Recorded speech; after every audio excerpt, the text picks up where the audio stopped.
palabra que debe estar en nuestra mente es la palabra reconciliación, porque la iglesia debe vivir siempre buscando la reconciliación entre los hermanos. Esto no puede faltar en nuestra mente, esto es una palabra que debe estar siempre presente. Entre nosotros debe estar este espíritu de reconciliación entre todos los hermanos. Y quisiera compartir un texto que demuestra esta palabra, la defiende a grandes rasgos, y es en Mateo capítulo 18, versículos del 15 al 22.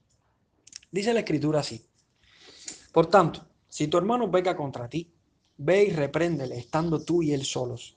Si te oyere, has ganado a tu hermano. Mas si no te oyere, toma aún contigo a uno o dos, para que en boca de dos o tres testigos conste toda palabra. Si no los oyere a ellos, dilo a la iglesia, y si no oyere a la iglesia, tenle por gentil y publicano. De cierto os digo que todo lo que atéis en la tierra será atado en el cielo, y todo lo que desatéis en la tierra será desatado en el cielo. Otra vez os digo que si dos de vosotros se pusieren de acuerdo en la tierra acerca de cualquier cosa que pidieren, les será hecho por mi Padre que está en los cielos. Porque donde están dos o tres congregados en mi nombre, allí estoy yo en medio de ellos. Entonces se le acercó Pedro y le dijo: Señor, ¿cuántas veces perdonaré a mi hermano que peque contra mí? ¿Hasta siete? Jesús le dijo: no te digo hasta siete, sino aún hasta 70 veces 7. El capítulo 18 de Mateo es una muestra de la identidad de la iglesia, del trato y de la importancia que tiene la relación entre los miembros del cuerpo de Cristo. Teniendo en cuenta el texto de hoy y observando las ideas que anteriormente se van exponiendo en los versículos que preceden a estos, vemos cómo todo coopera para que la disciplina de la iglesia esté enfocada en la reconciliación, en el respeto, en la paciencia, la perseverancia, el amor, pero nunca en el odio o el deseo de destruir a quien ha pecado y necesita ser corregido y restaurado. Si vemos los versículos anteriores, por ejemplo, del versículo 1 al versículo 5, se nos muestra a nuestro Señor respondiendo a la pregunta orgullosa de los discípulos sobre quién es el mayor entre ellos. A través de la imagen de un niño, él muestra que debemos ser humildes, debemos ser como ese niño, humildes, todos aquellos que pertenecemos al reino de los cielos. Vemos del versículo 6 al versículo 9 la alerta de no convertirnos en tropiezo para quienes creen en el Señor. Aunque sabemos que los tropiezos de los que Jesús está hablando en este texto son necesarios para los creyentes, será muy triste el final de aquellos por quien viene el tropiezo. Es necesario deshacernos de lo que nos haga tropezar. Del versículo 10 al versículo 14, también estamos viendo aquí una parábola muy conocida, pero una parábola que está enseñando una verdad y una idea, y es la verdad de no menospreciar a cualquiera de los llamados de Dios, a cualquiera de los pequeñitos, a cualquiera de los que pertenecen al cuerpo de Dios, de Cristo. Y llegamos entonces al texto de hoy, un texto que nos enseña una gran verdad y una gran idea, y es la reconciliación dentro del cuerpo de Cristo. De hecho, si fuéramos a resumir todos estos versículos que acabamos de leer, del versículo 15 al versículo 22, yo los resumiría en una oración para decirles que debemos hacer todo lo posible por buscar la reconciliación con nuestros hermanos, porque Dios está en medio de la unidad de la iglesia a través de nuestro perdón perfecto y sin límites. Se lo vuelvo a repetir, debemos hacer todo lo posible por buscar la reconciliación con nuestros hermanos, porque Dios está en medio de la unidad de la iglesia a través de nuestro perdón perfecto y sin límites. Y esta idea se desarrolla en tres ideas principales. Debemos hacer todo lo posible por buscar la reconciliación. Segundo, Dios está en medio de la unidad de la iglesia. Y tercero, el perdón no tiene un límite para los creyentes.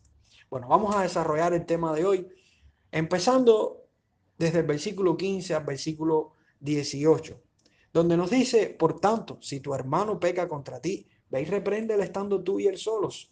Si te oyere, has ganado a tu hermano. Mas si no te oyere, toma aún contigo a uno o dos, para que en boca de dos o tres testigos conste toda palabra. Si no los oyere a ellos, dilo a la iglesia. Y si no oyere a la iglesia, tenle por gentil y publicano. De cierto os digo que todo lo que atéis en la tierra será atado en el cielo, y todo lo que desatéis en la tierra será desatado en el cielo. Si hay una verdad que prima aquí en estos versículos es que debemos hacer todo lo posible, hermanos, por buscar la reconciliación.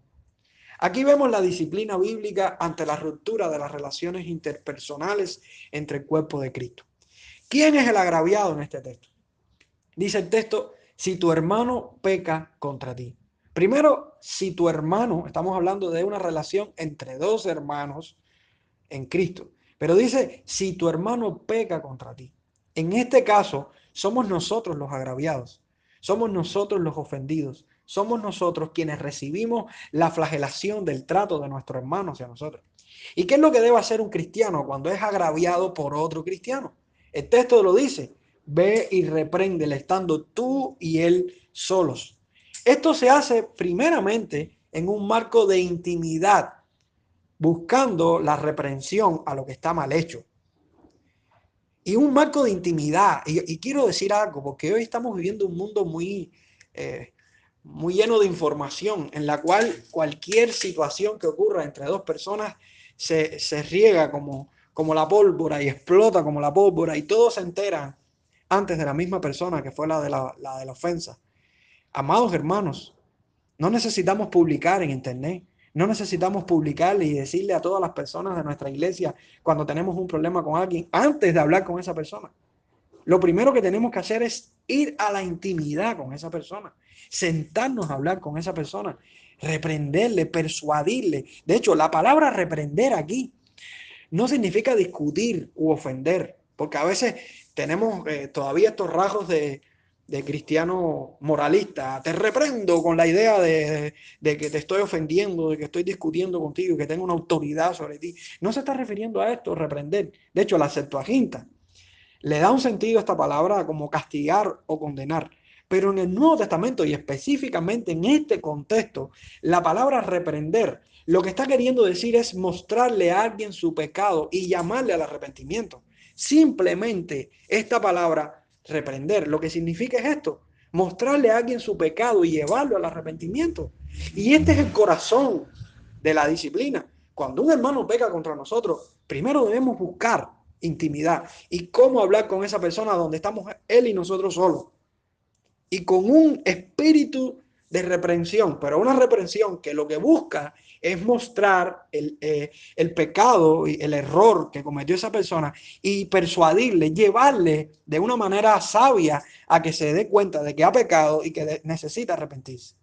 Así de simple. ¿Y dónde es que fallamos nosotros? Por supuesto que donde fallamos es en la forma, porque a veces cuando somos agraviados no tenemos eh, la habilidad de quizás enfrentar a esa persona de una manera mansa, humilde, y vamos a veces con nuestra prepotencia y tratar de corregirle, pero de una manera agresiva, que lo que genera eso es molestia en la otra persona. Como dice la escritura, la palabra áspera hace subir el furor. Así que debemos tener en cuenta que esta reprensión debe ser una reprensión en humildad, en mansedumbre, como diría Gálatas capítulo 6, versículo 1. Hermanos, si alguno fuere sorprendido en alguna falta, vosotros que sois espirituales, restaurarle con espíritu de mansedumbre, considerándote a ti mismo, no sea que tú también seas tentado. Un espíritu de mansedumbre se necesita. Y el objetivo de la disciplina es ganarnos al hermano y no perderlo. El texto dice, si te oyere, has ganado a tu hermano. Si te oyere, qué bueno que el hermano nos oyera. Aquí está en juego las motivaciones del corazón de quien corrige. Porque si quien disciplina no ama y, y no tiene fines de restauración, se convierte en un tirano tan perverso como quien peca anteriormente. A veces vamos con una mentalidad de juicio agresor sobre esa persona y queriéndolo eliminar y locos porque se vaya de nuestro lado. Y a veces hasta en nuestro corazón hay pensamientos muy malos y no quisiera mencionarlo. Pero hermanos, esa no puede ser la actitud correcta para aquellos que vamos a confrontar el pecado. Como diría Efesios capítulo 4, versículo 32. Antes sed benignos unos con otros, misericordiosos, perdonándoos unos a otros como Dios también os perdonó a vosotros en Cristo. Antes, sed benignos unos con otros, misericordiosos, perdonándoos unos a otros. Una actitud de perdón es una actitud sensible a la deficiencia de la otra persona. Hermanos, ¿qué sucede cuando corregimos a un hermano con despecho o resentimiento? Lo vamos a perder. Lo perdemos. Y si algo bueno había en el hermano, y si algo podía haber brotado de arrepentimiento en el hermano, nuestra mala actitud lo que provocaría es ira y resentimiento hacia nosotros. Y quiero dar una aclaración importante, porque no podemos tampoco pensar que el hermano que nos ha ofendido nos tratará con mansedumbre, porque no siempre está arrepentido de lo que hizo, y no siempre tiene un fin bueno. El hermano que nos ofendió no siempre está arrepentido y no siempre nos va a tratar de la mejor manera. Y esto implica que no cambiará de parecer y puede darse el caso de que se moleste más con nosotros. Y ahí es donde viene el detalle. ¿Cómo nosotros como cristianos podemos llegarle a esa persona y persuadirle de una manera cristiana, sabia, en amor y tratando de mantener nuestra calma ante aquella persona que nos ha ofendido? Qué difícil, pero qué bíblico es eso. Y si por alguna casualidad nosotros hiciéramos todo el proceso correctamente y nosotros nos diéramos cuenta que esa persona no cambia y quiere seguir aferrado en su pecado, tenemos que acudir al segundo paso. ¿Y cuál es el segundo paso? Dice el versículo 16, mas si no te oyere, toma aún contigo a uno o dos, para que en boca de dos o tres testigos conste toda palabra. El objetivo de esta confrontación, cuando buscamos a dos o tres testigos, es doble. Primero, poder persuadir al pecador tras el juicio sabio de varios creyentes, donde se ejerza la madurez, la imparcialidad, la justicia, la misericordia. O sea, el haber varios testigos ayuda a la persuasión de esta persona, ayuda a la confrontación de esta persona, ayuda a que se sepa realmente quién tuvo más culpa en el problema. Se ayuda a sacar y a deducir todos los detalles y las cosas que de antemano vienen sucediendo que provocaron este problema. O sea, es una forma más completa y más perfecta para que podamos resolver conflictos. Pero además de esto, también ayuda a testificar en boca de varios cristianos la falta de arrepentimiento de aquel que no se quiere arrepentir. Porque si esa persona es persuadida por estos hermanos y cambia, gloria al Señor. Pero si esa persona no cambia, ya no solamente una persona es testigo de la pecaminosidad de aquella persona, sino que serían ya 3 o 4 personas que son testigos y que confirman unánimemente que esta persona está equivocada. Como dice la ley en Deuteronomio 19:15, no se tomará en cuenta a un solo testigo contra ninguno en cualquier delito ni en cualquier pecado, en relación con cualquier ofensa cometida.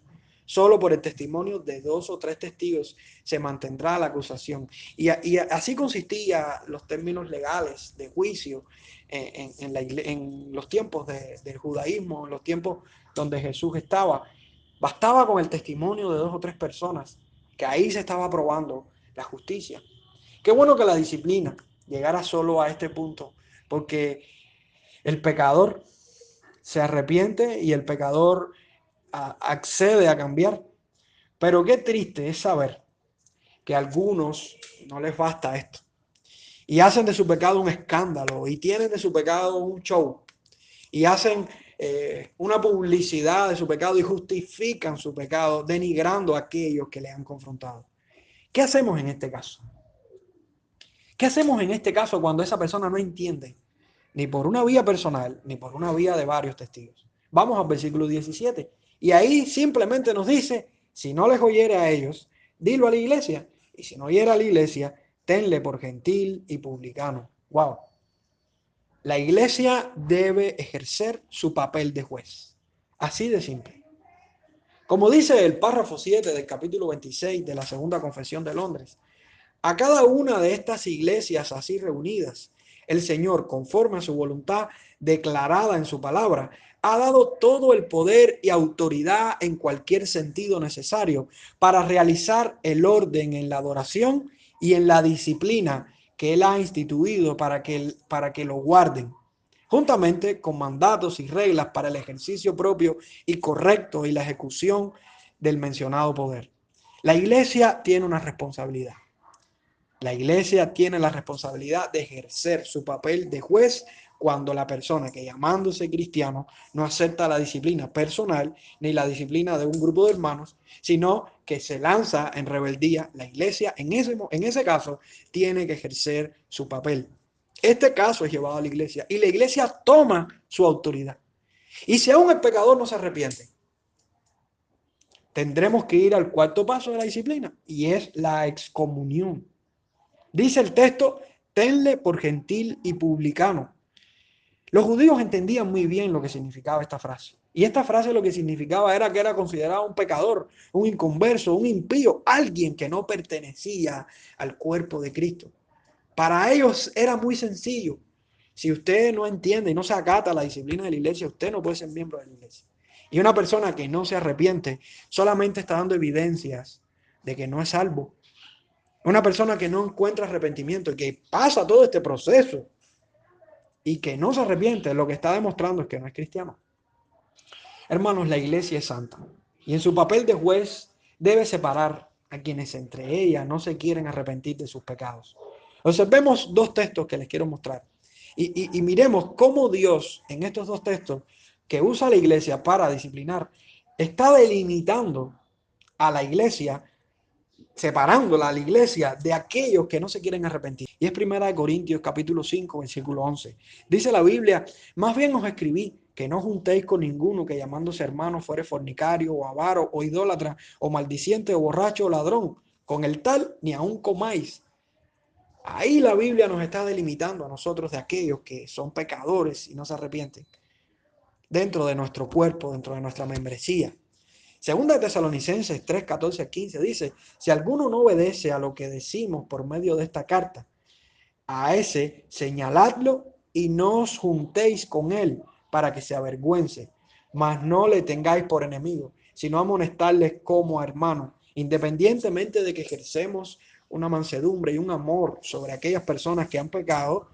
Sí debemos hacer lo que dice la Escritura, además de esto, y es no juntarnos con él para que se avergüence. Y a veces la gente se molesta porque la iglesia los excomulgó o los disciplinó, pero es lo que está diciendo la Biblia que tenemos que hacer cuando esa persona no se arrepiente y pasa todo ese proceso en buena gana. Para la iglesia, por supuesto. Debemos hacer todo lo posible por buscar la reconciliación.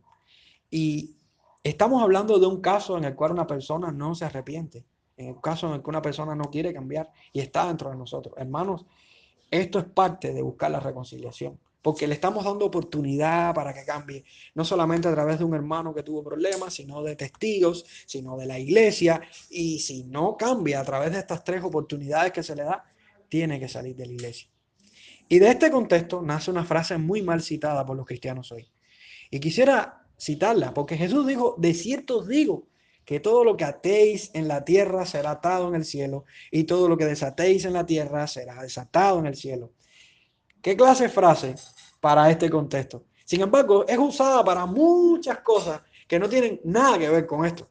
Aquí esta frase está dando una idea, y lo que está enseñando a la luz del contexto inmediato es que cuando la iglesia ejerce la disciplina en la tierra conforme a la palabra de Cristo, está atando y desatando en la tierra estas cosas, y por ende, si lo hace en la tierra, en el cielo también lo hace.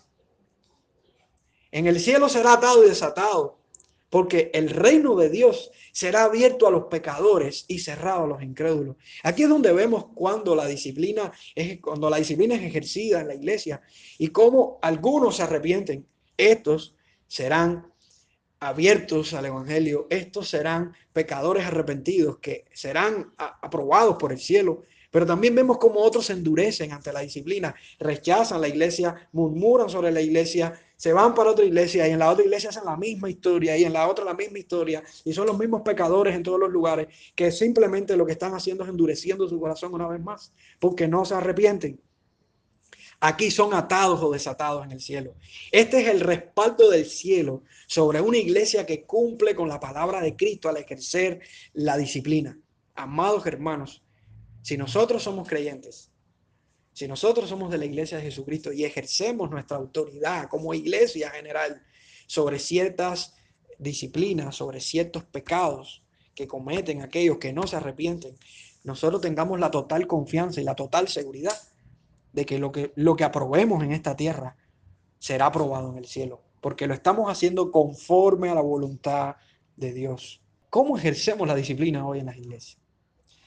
A veces yo me pongo a pensar y yo digo, cualquiera lo ponen en disciplina porque llegó tarde un culto sin preguntarle o porque simplemente el pastor tiene resentimiento con la persona porque le enfrenta y le dice las cosas que están mal.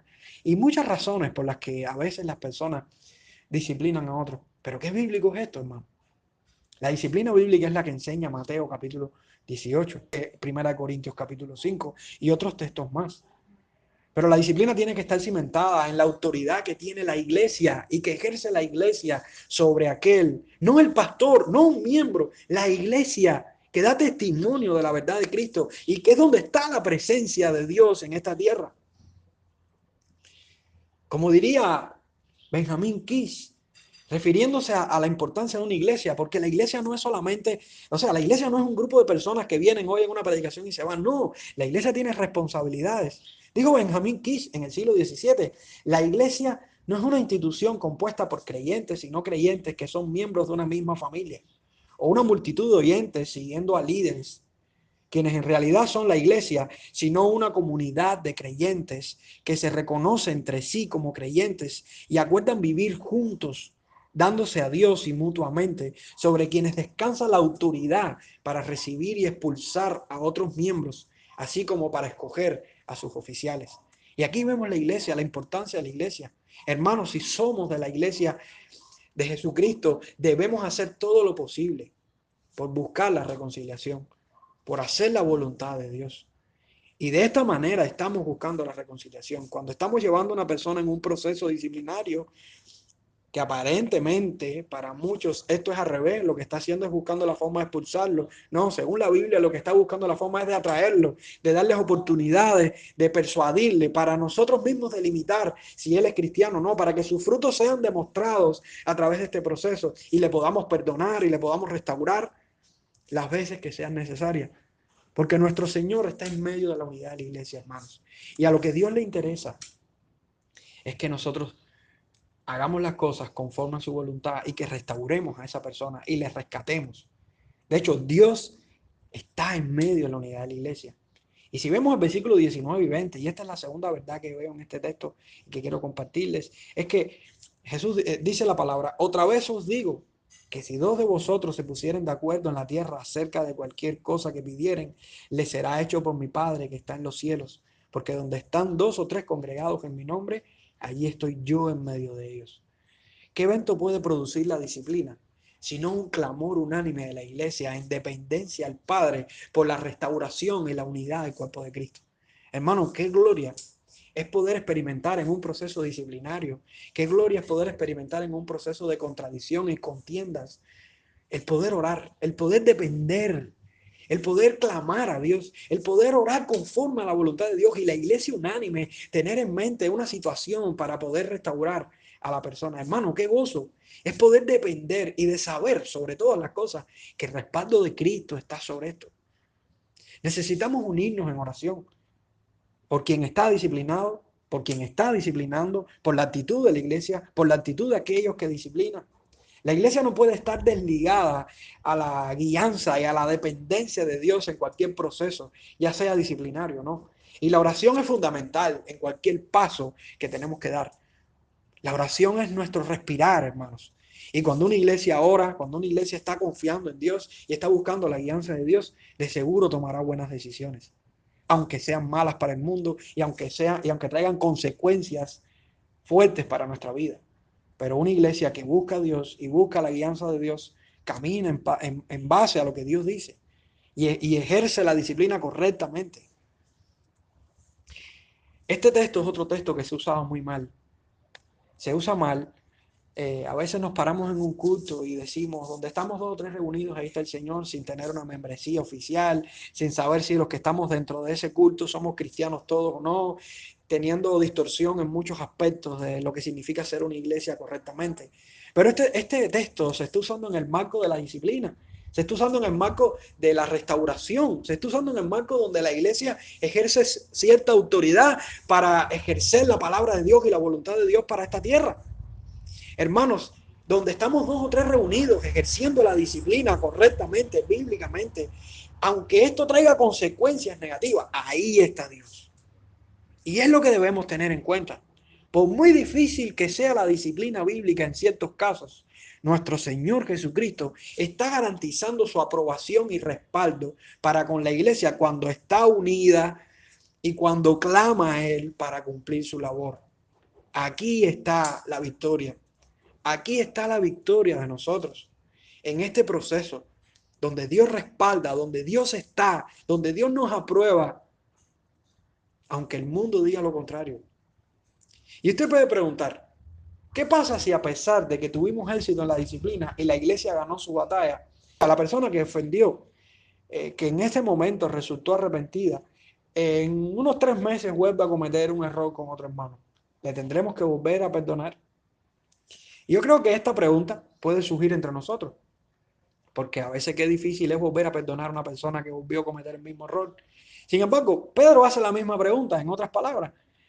Y Pedro dice en el versículo 21 y 22, entonces se le acercó Pedro y le dijo, Señor, ¿cuántas veces perdonará mi hermano que peque contra mí? ¿Hasta 7? Jesús le dijo, no te digo hasta 7, sino aún hasta 70 veces 7. Y aquí vemos una tercera verdad en el texto, y es el perdón que no tiene un límite para los creyentes. No tiene límite para nosotros los creyentes. Seamos sinceros al compararnos con Pedro. Vamos a hacer un ejercicio. Pedro dice, lo tendré que perdonar 7 veces. Pero nosotros somos capaces de soportar 7 ofensas graves de una persona. Hemos sacado, yo sé que a veces las personas sacan cuenta cuántas veces nos han ofendido, pero supongamos que nosotros nos podamos comparar con Pedro. Pedro fue sincero. Pedro fue sincero en su pregunta. Quizás Pedro había tenido que perdonar a una persona varias veces y decir, Señor, pero nuevamente tengo que perdonarlo. Pero ¿cuántos de nosotros no llegamos ni a la segunda vez? ¿Cuántos de nosotros no llegamos ni a la tercera vez? ¿Cuántos de nosotros no llegamos ni a la cuarta vez? Pero aun si nuestra justicia fuera tan exquisita, en la cual nosotros diríamos, no, pero Pedro fue corto, yo puedo perdonar mucho más tiempo. Jesús dice, no solamente 7, sino 70 veces 7. ¿Y sabe lo que nos está queriendo decir Jesús? Y está usando una exageración aquí en el lenguaje. ¿Para qué? Para decirnos que no es para que saquemos una cuenta y multipliquemos 70 por 7 a ver cuánto sale. Yo no me sé la cuenta. Lo importante no es esto.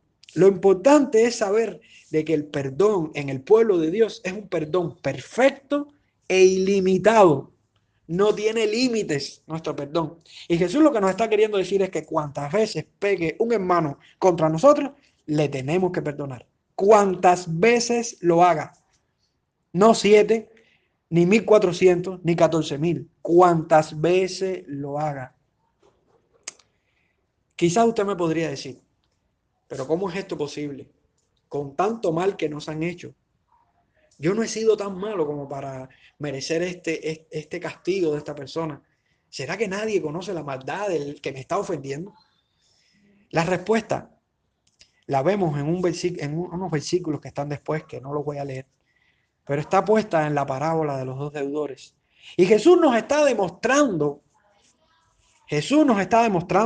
que todos aquellos que tenemos que perdonar, hemos sido perdonados por alguien mayor que nosotros. Esta parábola de los 2 deudores está demostrando el perdón que debemos tener hacia aquellas personas que nos han ofendido, hacia aquellas personas que nos deben, porque nosotros fuimos perdonados por alguien al que le debemos todo, alguien el cual perdonó todo de nosotros. Estos 2 hombres, uno que tenía una deuda sobre un rey, sobre una persona importante, esta persona es llevada a contar, y cuando es llevada a contar que pide misericordia, este rey le perdona y esta persona sale. Pero cuando se encuentra uno de las personas que le debían a él, no le perdonó. Y cuando este rey se entera de la injusticia de este hombre, lo lleva a contar cuentas y emite su juicio sobre esta persona, lo lleva ante los verdugos. Y nos enseña esta parábola que de esta misma manera hará nuestro Padre con nosotros, si nosotros no perdonamos a aquellos que nos ofenden. ¿Cuánto le debemos a Dios? ¿Cuánto ha hecho Dios por nosotros, hermano? ¿Cree usted que usted no ha sido perdonado lo suficientemente como para no perdonar a alguien que haya hecho cualquier agravio sobre usted?